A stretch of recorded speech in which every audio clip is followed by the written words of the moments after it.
되새길 수 있는 귀한 찬양 감사합니다. 주일 오후 예배에 나오신 우리 성도님들 환영합니다. 우리 옆자리에 앉으신 분들에게 잘 오셨습니다 라고 한번 인사하셨으면 좋겠습니다. 네, 잘 오셨습니다. 네, 할렐루야. 네. 제가 왜 이렇게 하냐면 너무 웅장한 찬양을 해주셔서 분위기를 조금 바꿔보려고. 제가 오늘 설교를 이렇게 우울하게는 준비를 안 했는데 제가 좀 당황을 해서 좀 이렇게 바꿔봤습니다, 분위기를. 여러분 혹시 농발거미에 대해서 들어보셨습니까? 농발거미, 거미인데 이름이 농발거미예요. 한번 검색해 보세요. 아주 예사롭지 않게 생겼습니다. 농발거미. 이 거미는 뭐냐면 아시아, 북미 등에 분포하며 오래된 집에 어두운 곳을 선호하는 거미입니다. 그런데 이 농발거미는 다리 길이가 몇 센치냐면 16cm. 엄청 길죠? 그러니까 다리가 엄청 긴 거미라는 거예요. 무시무시한 생김새를 가지고 있습니다. 그런데 그런 무시무시한 생김새하고는 달리 이 농발거미는 바퀴벌레의 천적으로 알려져 있습니다. 인간에게 있어서 익충이라는 것이죠. 네. 모습은 무섭게 생겼지만 우리에게 도움이 되는 분들이 많이 있잖아요. 네, 마찬가지로 이 거미도 모습은 너무 무섭게 생겼는데 바퀴벌레의 천적으로 아주 인간에게 유익한 그런 동물이라는 것입니다. 그런데 제가 이 농발거미에 대한 한 재미있는 소개를 보았습니다. 그리고 참 큰 감명을 받았어요. 이 농발거미를 뭐라고 소개하고 있는지 보니까 이렇게 소개하고 있습니다. 농발거미는 두세 마리의 적은 전력으로 사람의 집에 침입해 반년 정도 집안의 해충을 박멸한 뒤 사례를 요구하지 않고 다음 전장으로 이동한다. 얼마나 여러분 참 재밌지 않습니까? 제가 이 소개를 읽으면서 참 감명 깊었던 부분이 이 부분이에요. 사례를 요구하지 않고 다음 전장으로 이동한다는 거예요, 이 거미들이. 여러분, 농발거미가 어떠한 것도 우리들에게 바라지 않고 집안의 해충들을 다 잡아주었습니다. 사례를 요구하지 않고 자신의 자리를 털고 떠났다는 것입니다. 오늘 우리들의 신앙은 어떠합니까? 오늘 예수님의 말씀대로 우리는 무익한 종입니다 라는 그러한 고백이 우리 안에 있습니까? 오늘 우리가 주님께서 주신 이 말씀을 깊이 있게 살펴보기를 간절히 소망합니다. 우리 안에 정말로 이 무익한 종이다 라는 고백이 있는지, 그리고 그 뜻이 무엇인지를 우리가 살펴보며 주님의 은혜를 경험하는 귀한 시간 되기를 다시 한번 간절히 소망합니다. 주님께서 오늘 이 말씀을 주신 이 말씀의 맥락을 한번 봐야 한다는 거예요. 어떠한 맥락에서 주님께서 무익한 종에 대한 그런 말씀을 하셨는지 우리가 보면 사도들이 한 가지 주님께 요청을 하였습니다. 어떠한 요청을 했냐면, 주님, 우리에게 믿음을 더하여 주소서. 뭐라고 했다고요? 주님, 우리에게 믿음을 더하여 주소서라고 주님께 요청했다는 거예요. 그러자 주님께서 말씀하십니다. 먼저 말씀하신 내용은 이런 내용이에요. 우리 6절 말씀 한번 띄워주실래요? 네, 함께 읽어볼까요? 시작. 주께서 이르시되 너희에게 겨자씨 하나일 만한 믿음이 있었더라면 이 뽕나무더러 뿌리가 뽑혀 바다에 심기어라 하였을 것이요 그것이 너희에게 순종하였으리라. 아멘. 겨자씨 하나의 믿음만 있어도 무슨 일을 할 수 있다고 해요? 뽕나무더러 뽑혀가지고 바다에 심기라고 하면 그대로 순종한다는 거예요. 정말로 놀라운 일 아닙니까? 이건 기적 아닙니까? 우리의 삶에 불가능하다고 여겨지는 일들, 우리의 삶에 불가능하다고 여기는 모든 문제를 겨자씨 하나만한 믿음이 있으면 어떻게 해요? 다 이겨낼 수 있다는 거예요. 그러한 작은 믿음만 있어도 기적을 주님께서 일으켜 주신다는 거예요. 믿으십니까? 큰 산아, 내가 무엇이냐? 평지가 되리라. 믿으십니까? 그리고 또한 우리가 5주간 이 산 여기서 저기로 옮겨지리라 라는 주제를 가지고 큰 은혜를 받았습니다. 우리가 이번에 이런 큰 은혜를 받았는데 우리가 이 말씀을 통해서 꼭 깨달아야 될 중요한 점이 있습니다. 자, 그것이 무엇이냐면 바로 이어서 주님께서 이런 말씀을 하셨다는 거예요. 뭐라고 하셨냐면 바로 이 무익한 종에 대한 이야기예요. 주님께서 뭐라고 하셨냐면 한 종이 있는데 주인이 시킨 일을 마치고 돌아온 그 종에게 야, 너 이리 와서 앉아서 같이 밥 먹으라고 말할 사람이 누가 있겠느냐. 도리어 그 종에게 네가 가서 먹을 것을 준비하고 수종 든 후에 먹고 마시라고 하지 않겠느냐. 명한 대로 순종하였다고 그 종에게 감사하겠느냐. 우리 주님께서 이렇게 말씀하셨다는 거예요. 우리에게 믿음을 더하여 주소서. 겨자씨 하나일 만한 믿음이 있으면 기적이 일어날 거야. 그런데 바로 이후에 하시는 말씀이 이 말씀이에요. 여러분, 오늘 주님께서 주신 이 예화로 주신 이 본문의 말씀이 사실은 우리들의 마음을 좀 섭섭하게 합니다.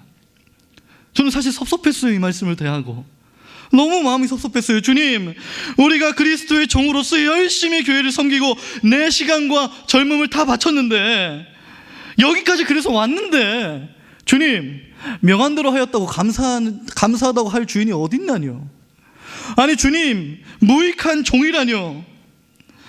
열심히 수고한 종이라고 칭찬해 주시기는커녕 무익한 종이라뇨. 마음이 섭섭한 거예요. 너무나도 섭섭한 거예요. 조금이라도 우리들의 이런 섭섭한 마음을 좀 위로해드리기 위해서 한 가지 덧붙여서 설명하자면, 여러분, 주님께서 무익한 종이다라고 하신 이 무익하다라는 이 헬라어 원어를 보면 그 의미가 이래요. 쓸모없고 가치 없다라는 경멸의 의미는 아니에요. 그런 의미가 아니라 어떤 의미냐면 어떠한 보상을 요구할 자격과 권리가 없다라는 거예요.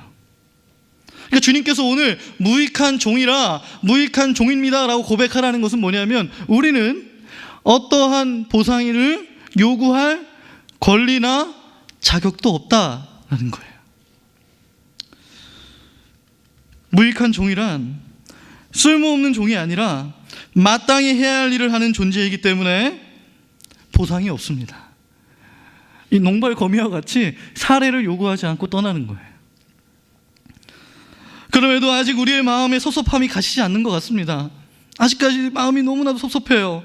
천국의 상속자고 하나님의 자녀다라고 하셨으면서 어떠한 자격도 권리도 없는 존재라뇨. 아니 무익한 종이라뇨. 여러분, 이 고백이 쉽사리 입술에서 떨어지지가 않는 거예요. 도저히 우리 마음 가운데 받아들여지지가 않는 것입니다. 도대체 왜 우리 주님께서는 무익한 종이라 라고 고백하라고 하셨을까요? 우리가 다시 본문의 말씀으로 돌아가야 합니다. 이 고백은 어떠한 맥락에서 이루어진 거라고 했죠?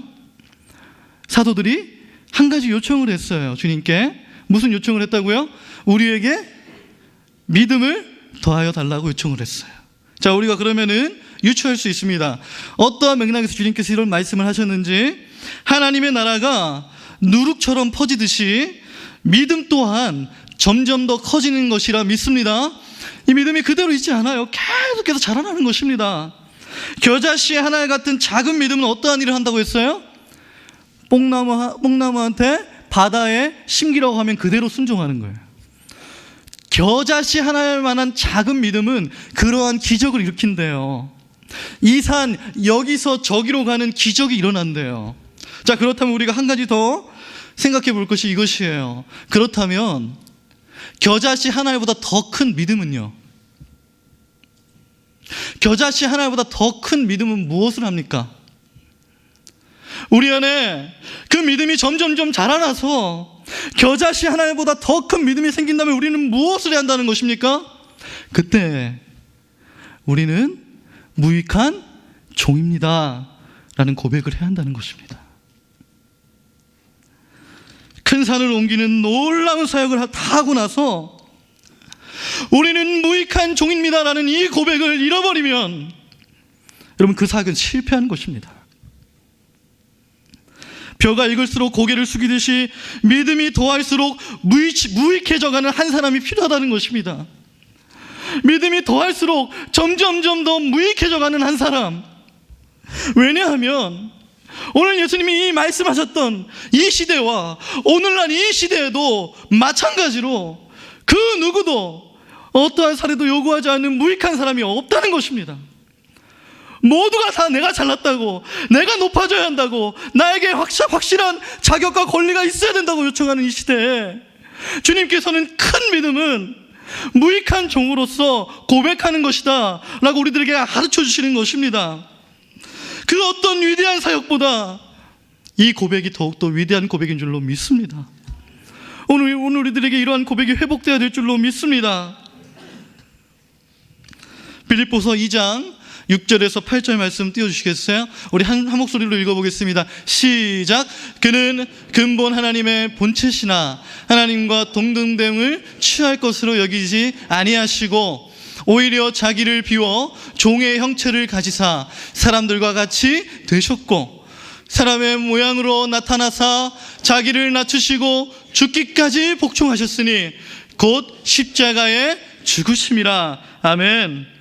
그리스도의 사역이 바로 무익한 종의 사역이었다는 거예요. 바로 우리 주님께서 하셨던, 나를 위해서 하셨던 그 사역이 무익한 종의 사역이었다는 거예요. 오늘 이 주님께서 가셨던 믿음이 있어야겠습니다. 더욱더 큰 기적이 일어나야겠습니다. 뽕나무가 바다에 심기는 것보다, 이 산이 여기서 저기로 옮겨지는 것보다 그 모든 일을 다 하고 나서도 나는 아무것도 한 것이 없습니다. 무익한 종일 뿐입니다 라고 이야기하는 더욱더 큰 기적, 오늘 우리 시대에 이 기적이 필요한 줄로 믿습니다. 우리 충정교회가 이 기적의 발응지가 될 줄로 믿습니다. 사랑하는 성도 여러분, 우리가 익혀야 하는 한 이야기가 있죠. 돌아온 탕자 이야기예요. 돌아온 탕자야말로 이러한 오늘 이 무익한 종의 고백을 했던 인물이었어요. 지금부터 아버지의 아들이라 일컬음을 감당하지 못하겠나이다. 나를 품꾼 중에 하나로 보소서 하리라 하고 이에 일어나서 아버지께로 돌아가니라. 그 아버지의 상속자였던, 그 권리가 있었던 아들이 허랑방탕하게 모든 것을 탕진하고 나서 무익한 종이 되었습니다. 어떠한 유익도 없습니다. 내가 아버지께로 돌아가서 종이 되리라, 그러한 마음으로 터덜터덜 완전히 망신차이가 된 몸을 이끌고 아버지께로 돌아갔어요. 그런데 아버지께서는 어떻게 응답하셨습니까? 아직도 거리가 먼데 아버지가 그를 보고 측은히 여겨 달려가 목을 안고 입을 맞추니. 사랑하는 성도 여러분, 우리가 왜 무익한 종이라는 고백을 회복해야 합니까? 주님 앞에 돌아온 탕자와 같이 무익한 종으로서의 고백으로 나아갈 때 우리 하늘 아버지께서는 아직도 거리가 먼데 달려오시는 거예요. 그리고 나의 어떠한 모습과 형편과 상관없이 끌어안아 주시는 거예요. 그리고 입 맞춰주시는 것입니다. 그런 아버지의 사랑을 경험하시기를 원하십니까? 무익한 종의 고백이 있어야 될 줄로 믿습니다. 그런 아버지의 사랑을 경험하게 되시는 우리 성도님들 되시기를 간절히 소망합니다. 말씀을 맺도록 하겠습니다. 주님께서 나를 위해 무익해지셨습니다. 하늘의 면류관을 벗으시고 무익한 종이 되셨습니다. 이제 나도 나의 면류관을 벗겠습니다. 주님, 그동안 내가 높아지기 위해서 내 자격과 권리를 위해 써왔던 나의 면류관을 벗겠습니다. 믿음이 더할수록, 믿음이 자라날수록 무익해지겠습니다. 이것이야말로 그 어떤 사역보다 위대한 고백이요 그리스도의 영광이기 때문입니다. 우리는 무익한 종이라라는 이 고백으로 이번 고난주간 그 무엇보다 주님과 같이 기도에 전력을 다하시는 우리 충정교회 성도님들 되시기를 주님의 이름으로 축복합니다. 기도하겠습니다.